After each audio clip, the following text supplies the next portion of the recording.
a lot of, misinformation, frankly. You've got New York not knowing what to do and being afraid of the New York City reaction on state politics. You've got the Delaware River Basin Commission, which supposedly regulates water flows and is there to protect the water going into New York. It has under the compact, it has representatives from New York, Pennsylvania, New Jersey, Delaware, and the federal government. So they haven't been able to come up with any regulations, which, in my opinion, is an absurd situation because, and in fact, is a violation of a contract between the states and DRBC. A contract that says that they must rely on the individual states for regulations and enforcement. So what happened at DRBC was they said anywhere within our range, we're not going to issue any permits until we have our regulations in place. So that's not a moratorium, but it's a de facto moratorium because it says there's no place you can even apply. It's not clear. So DRBC came out with a set of draft regulations, held hearings throughout the area. Regulations were highly defective. The hearings were a movable circus with the usual Josh Fox clowns going from place to place. You're going to poison my baby. You're going to start to burn. All of my water will be flammable. You're going to poison everybody in New York City. None of which has any validity, incidentally. Despite the DRBC's moratorium on drilling, the natural gas industry has not hesitated to buy leases from landowners in Wayne. In fact, the moratorium pushed back the onset of this industry and allowed landowners to organize and be strategic with the way in which they lease their property. I saw the landmen coming in and taking advantage of neighbors. I mean, the landmen come from independent companies, basically hired to come into an area, get as many leases signed as possible, and then they leave. Mm-hmm. And so, consequently, they build up all sorts of unrealistic expectations, and take advantage of the fact that they know information that you don't know. And so the typical story at the time that this was starting was, we'll give you $25 per acre as a bonus for signing a lease, and well, I can't be here for more than an hour or two in this whole area, so sign now or I'm gone. And that was taking advantage of farmers who were in economic straits.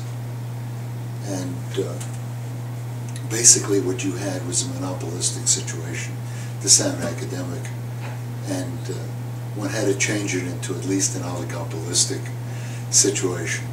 And so a group of us started to band together and the message was, well, you work with all of us or none of us. So we negotiated at very great expense. We negotiated a lease, same lease for everybody in our membership, which is over 1,000 pieces of property, over 120,000 acres. And the deal with the company was, you deal with all of us or none of us. It was take it or leave it. And that lease became a model for use elsewhere in Pennsylvania and around the country.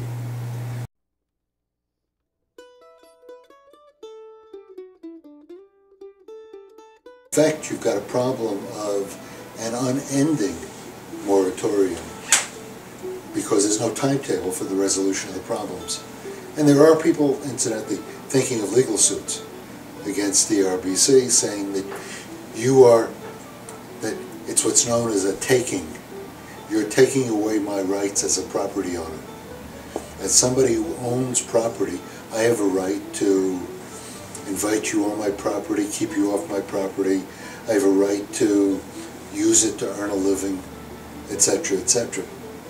And so by not having these regulations, you're preventing me from a constitutional right that I have. We looked at a bunch of the potential gas companies, potential in the sense of to be invited up here, interviewed them, did background on them, got together a group of people with various expertise to do the kinds of due diligence on companies that you would do on any other kind of financial venture. And eventually started to narrow down to a few companies, hired our own lawyers.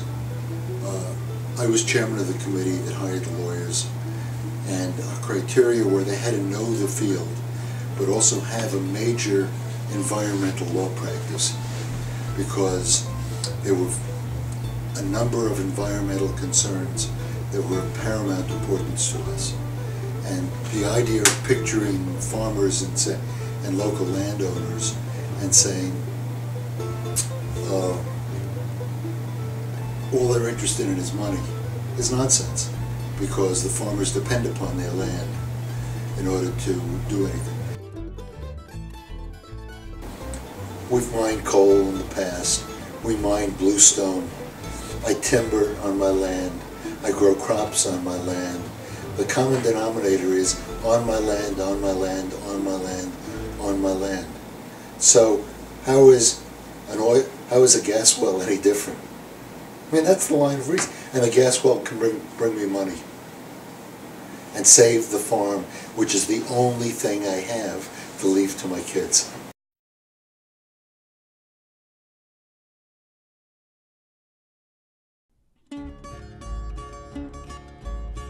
What you've got is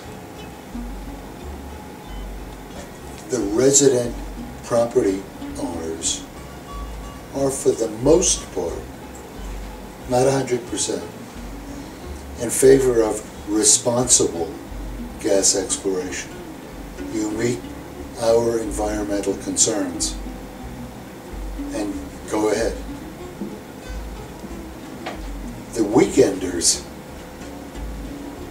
tend to be opposed. You know, I bought a piece of property. I like the seclusion. I like the air. You know, I've heard that there's going to be that if they do this, it's going to be noisy, light, blah blah blah blah blah blah blah blah blah blah. That's for the most part, the houses that you see. The local residents are concerned about jobs, economic development, the slow quality of life, cost of living. Your weekenders are concerned with cell phone service, access to high-speed internet, quiet, pure water, etc., etc. If you go 2 layers down below the Marcellus, you have the Utica. And it's not known how much or what the characteristics are of the Utica here. You know what the characteristics are in the West. And so, given the fact that gas is at an all-time low price right now, given that you've got regulatory uncertainty, given that you don't have these conditions back in the West, and the West is closer to disposal points, the rational thing for a gas exploration company to do is to go west.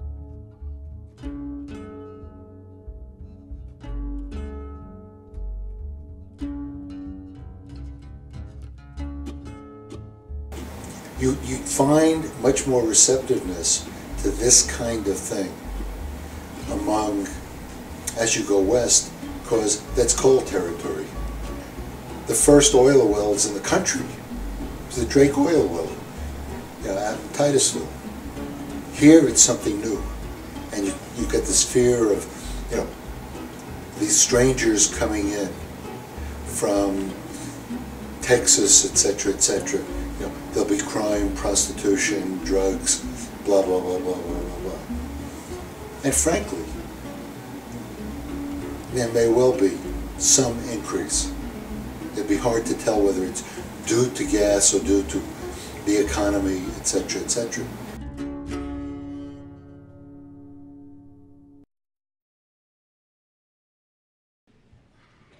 We have a supply of natural gas that can last America nearly 100 years.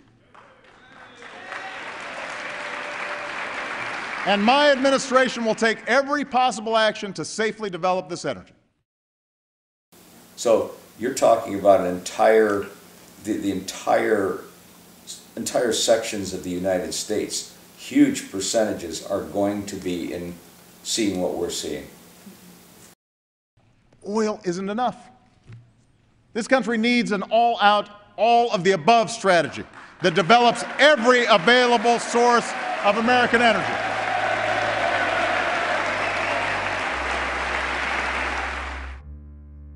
Here's my bottom line. So anyway, across the U.S., sure, it's just smart, okay? What all of our concern is, every bit of our concern, Isaac Walton League and everything else, is on execution of the process. And here's what I've said this to Range Resources, I've said it to government hearings, I've said it, here's what I say, okay? I'm a technocrat, I'm an engineer. The United States has put a man on the moon and brought him back and established the whole microelectronics industry in the process. We invented the airliner, okay? We perfected the interstate highway system, okay? We did locomotives in the 1800s and rail, okay? Now that's another industry if you want to study that one. These are all things that we did well, okay, except railroad. So all of them were done well. We're smart people, okay? I am in the change business of making things better in factories, okay, medical factories. The United States has a genius on technical creativity.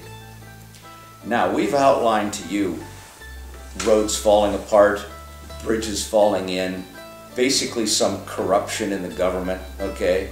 And it is corruption, but I cannot prove it yet. So we have done magnificent things. Now we're sitting around here talking about why are we dumping bromine in a river that causes a carcinogen? Why are we having this discussion and not having discussions on creative ways to get the gas out of the ground so that it doesn't impact the environment negatively, that it does get us the maximum amount at the least level, that it does get the guys that are going out and having drug problems at the career center? How can we get it so those guys are directed into job training and do it now fast, okay? So all right, yes ma'am. And I'm preaching, I know, but I'm telling you, we're better than this. The United States is a superpower because we're smart, we're creative, and it ought to be applied to this industry, and it's not, period. Responsible gas exploration. You meet our environmental concerns and go ahead. So some of the people now are getting angry. They're getting, they've had spring water all their lives and well water, and now it's coming out looking like something you got out of the bottom of a water heater, all full of scum and crud, and they are getting upset, because they're going, wait a minute, you can't take this away from me. Because America will develop this resource without putting the health and safety of our citizens at risk.